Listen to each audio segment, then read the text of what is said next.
Today we reveal how Ukrainian forces stopped a Russian offensive by destroying 48 Russian army artillery systems, 40 armored personnel vehicles, 21 tanks, and 1,460 personnel in a day, Ukraine's Ministry of Defense said. A post on X, formerly Twitter, on Tuesday from the ministry's official page reported the figures. So the total number of personnel losses is 503,800, 7,692 tanks, 14,858 armored personnel carriers, 13,029 artillery, 1,085 multiple launch rocket systems from the 24th of February 2022 to the 28th of May 2024. The latest update follows news that Russian troop losses in Ukraine over 500,000 on May 28th, according to Ukraine. In a post on X, the country's Ministry of Defense wrote, "Russia's sick imperial ambitions cost a lot. Instead of Kyiv in 3 days, they lost 500,000 people." It was widely reported at the start of Russia's invasion of Ukraine in February 2022 that Moscow's strategy was to take the Ukrainian capital within the first few days of the war. Russia does not publicize its military losses, and military analysts are skeptical of reports published by both Ukraine and Russia. Alongside the infographic shared on X, Tuesday was a quote attributed to Charles de Gaulle, who led French forces against Germany in World War II, which read, "Nothing great will ever be achieved without great men, and men are great only if they are determined to be so." These latest reports come after Ukrainian officials said on Monday that a Ukrainian drone struck a radar system in Russia's Orenburg region, the longest-range drone attack on a Russian target thus far during the conflict, at over 1,100 miles from the Ukrainian border. On Tuesday, footage circulated on social media appeared to depict large fires following an attack by Kyiv's forces on Russian-occupied Ukraine.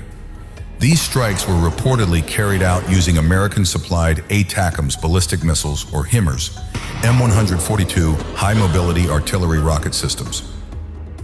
Zelensky warned over the weekend that Russian forces are preparing for a new offensive close to the border with Ukraine. On Friday, Russian President Vladimir Putin was prepared to freeze the war in Ukraine on current front lines, according to a report by Reuters.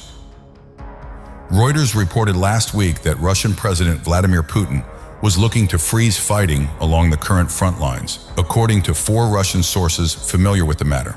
One senior Kremlin official told a news outlet that Putin was ready for a ceasefire in fighting.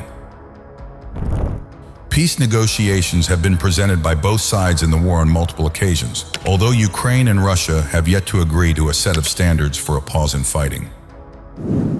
Ukraine's armed forces said on its Facebook page that Russia attacked the front lines 80 times on Monday, including 10 combat clashes in the Kharkiv direction.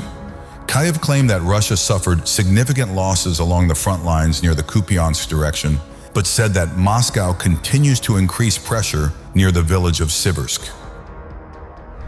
Near the town of Pokrovsk in the Donetsk region, Ukraine's military said that its soldiers held off 21 attacks from Russia's troops, adding, "Ukrainian defenders are not easy, but the situation is under control." Meanwhile, Russian forces recently launched 4 separate assaults with armored vehicles on Ukrainian positions along the eastern front line in recent days, as Moscow probes the strength of Kyiv's defenses in the country's Donetsk region, according to a new assessment. Russian troops attacked east of the strategic town of Chasiv Yar, to the northwest of the captured former Ukrainian stronghold of Avdiivka between Monday and Tuesday. The US-based think tank, the Institute for the Study of War, ISW, said in its latest assessment of the war in Ukraine. Russia did not make significant advances, but likely hoped to test Ukraine's responses after a first wave of Russian attacks in northeastern Ukraine, the ISW evaluated. Late last week, Ukrainian President Volodymyr Zelensky said Kyiv's troops had established combat control of the border area where the Russian occupiers entered in Kharkiv, appearing to contradict reports from Russian officials. From the outset, Ukrainian officials and Western analysts said that despite the fresh offensive in the northeast, Fighting blazed on in the east of the country, where Russia has concentrated much of its resources in more than 2 years of full-scale war.